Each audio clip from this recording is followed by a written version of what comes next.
Metroid. As a series, it has had an indelible effect on me. It's been a part of my childhood and has continued to be a lasting part of my life in the years since. Seeing as how both Metroid and I are turning 39 this year, I felt I would celebrate the occasion with a series of retrospective videos going over each and every game in the series. But before we delve into a more in-depth look at each game, we should start with a look at the series as a whole. So join me in our first steps into the history, impact, and overall experience of the Metroid series. Just a bit of foreword here. This is not meant to be an all-eclipsing analysis of each game. That will come next with a review of each game in the near future. I will be releasing them in order of release as I get them done. So without further ado, laying the groundwork. The central icons in the production and development of the Metroid series were Satoru Okada, who directed Metroid and created the series, Yoshio Sakamoto, the character designer for the first game and a director/supervisor for most of the sequels, Gunpei Yokoi, who led the R&D1 division and produced the first two games as well as the Game Boy line of products, Makoto Kano, who wrote the story for Metroid, co-designed the second game, and produced the third, and Hiroji Kiyotake, who designed the characters for the original. Metroid was designed to be a shooting game that combined the platform jumping of Super Mario Bros. With the non-linear exploration of The Legend of Zelda, albeit with a darker and more lonely aesthetic.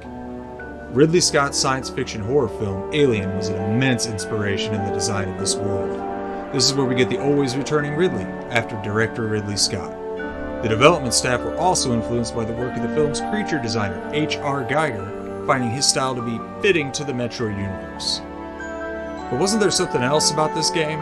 Something about that strange little robot guy you played as? You see, at the time, there was a rumor on the schoolyard. Some kid came up to me, whispering like he had figured out the secret to life itself. He claimed to have beaten Metroid quickly, and I mean really quickly.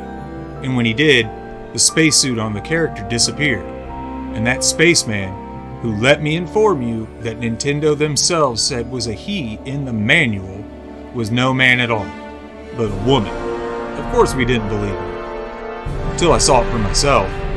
What a mind blow. This was unheard of at the time, and incentivized multiple playthroughs to get your time down. Not without its issues, the original has left its mark that it can't be erased, and it gave birth to an entire genre of games. Open-ended, tough as nails, and above all, replayable. Thankfully, fans didn't have to wait long for the next entry.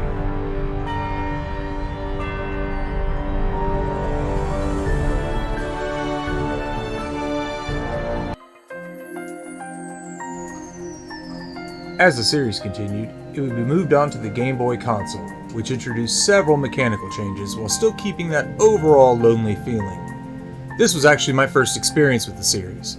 At around 6 years old, I received a copy from my grandfather and had a blast exploring the planet of SR-388. This is when the beginning of my obsession began. I immediately went back and played our family copy of Metroid on NES, but didn't hit true nut status until Super Times with my cousins. I actually never had an SNES till after the release of the Nintendo 64. My cousins and their dad did though. I watched them fight Mother Brain early one evening and it blew my mind that a game could be that good. I immediately begged my mom for an SNES. I didn't care about Super Mario World, RPGs were a few years off for me, but I immediately knew one thing about that system. It had Super Metroid. Nintendo brought in the Golden Team at R&D1 to get the project going. Beginning development in late 1991 and eventually being released in 1994, Super Metroid drastically expanded the established formula. With new power-ups and a gorgeous environment, it was so good it's still lauded as one of the greatest of all time. This one was directed by Yoshio Sakamoto, character designer for the first Metroid if you've been paying attention. It's also my personal favorite game as a youngster, which is saying a lot.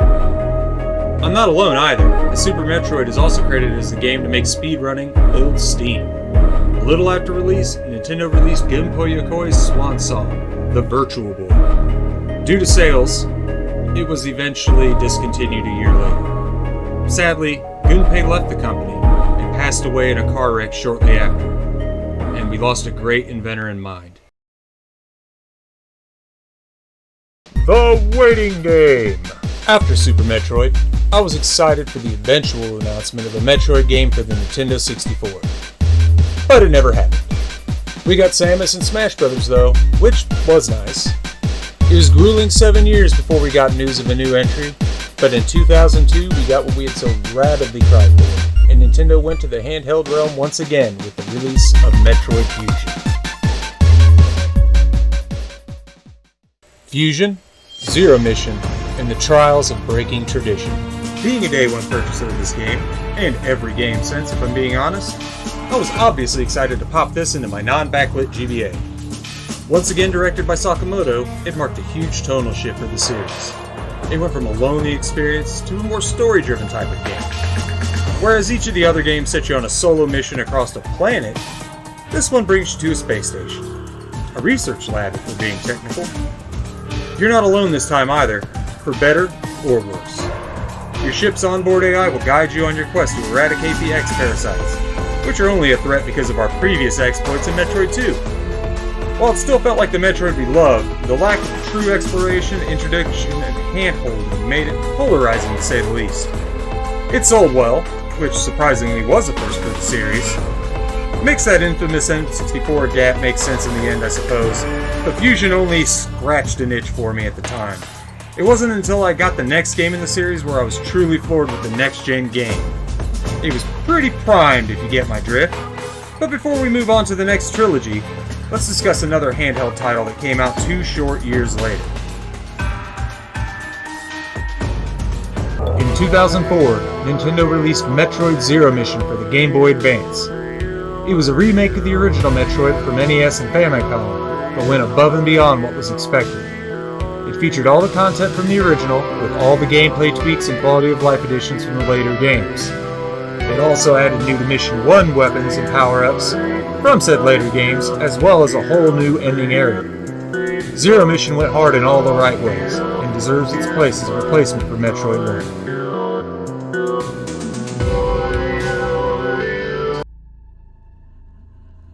Prime to go retro.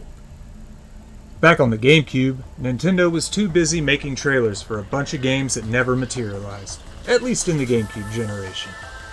So instead of making a Metroid game themselves, they shared the reins with a then untested studio going by the name of Retro Studios. Originally planned as a third-person shooter, it was famously changed to first-person because of Nintendo's overlord and creator of the multiverse, Shigeru Miyamoto. After its announcement, the game's hype was not actually as high as you'd expect. A US-made Metroid in first person on a system many just didn't own because the GameCube was marketed by baboons was not what the fandom wanted. We were skeptical at best, pessimistic at worst. Full disclosure, I actually didn't like FPS games at the time. GoldenEye with the family was fine, but they were always short, contained experiences, so I got sick thinking about how they would do Metroid as a level-based shooter like GoldenEye or Perfect Dark. Then it happened. The game was released, and we were treated to not just a first-person Metroid, but the Metroid we always wanted. It was perfect, and those of us who owned the Cube got to experience a game that not only changed how FPS adventure games worked, but sold well enough to get 2 sequels that went in quite different directions. It cemented Retro as a studio, and they've been pumping out reimagined Nintendo properties ever since. Prime changed how Nintendo viewed the Metroid franchise as a whole, and changed my perspective on FPS games as well. Retro is currently putting the finishing touches on the much-delayed Metroid Prime 4 after finally getting handed the project. It looks amazing, and I can't wait to get my hands on it at long last. The Dark Spot. I would, of course, be remiss not mention the man in the yellow spandex standing in the corner. So here we talk about where Nintendo learned not every developer can be trusted with such a storied franchise. Metroid Other M was developed by Project M, a squad of over 100 brave souls that included staff from Nintendo, Tecmo's Team Ninja, and D-Rockets. Originally conceived by Sakamoto, he wanted to make a Metroid for the new Wii console, but his regular development team had little experience with the 3D titles. Sakamoto eventually approached Yosuke Hayashi of Team Ninja to discuss the incorporation of the flashy engine used for Ninja Gaiden on Xbox into a new engine to encompass his new vision of a 3D Metroid game. This was widely believed by most sentient beings to have been a mistake. The game launched to mixed reviews, mine included, while having the hallmarks of what we had come to expect. Other end puts an emphasis on the motion controls and featured a disorienting shift between external and first-person views.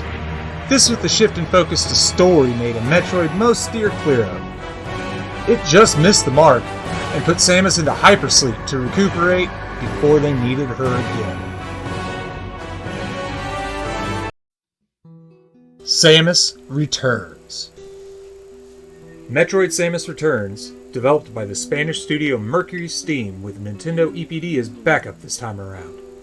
Yoshio Sakamoto, senior officer of Nintendo's Entertainment Planning and Development Division, was the game's producer this time around, while Takahiko Hosokawa of the same division was the director, along with Jose Luis Marquez of Mercury Steam, who was the creative director. Mercury Steam head Enik Alvarez described their collaboration with Nintendo as an incredible achievement, and Sakamoto in return said that the studio was the best choice for a Metroidvania game, given their good design sensibility and their respect for the Metroid series. You see, Mercury Steam had made a name for themselves in the same way Retro did, by remaking old properties. But unlike their previous Castlevania outings, this was met with fairly high praise.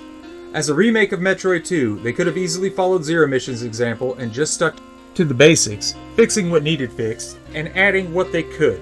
Instead, they redesigned how Samus combats enemies as a whole. With her counter and new Aeon abilities, she has never been so versatile. Except, of course, maybe Other M, but we're done with that. For now. I still remember how new this game felt, despite being a remake of the first game I ever fully beat. They went on to make the most recent game in the series as well, Metroid Dread, a game that was leaked back in 2003 as a DS title. Dread disappeared until 2021. Once it did make its appearance, we were treated to a continuation of Metroid Fusion's story in the now iconic Fusion Sea, featuring a whole new world to explore, new enemies stalking you throughout, and returning bosses to kick you in the nostalgia bug. It was critically praised and is a great addition to the series.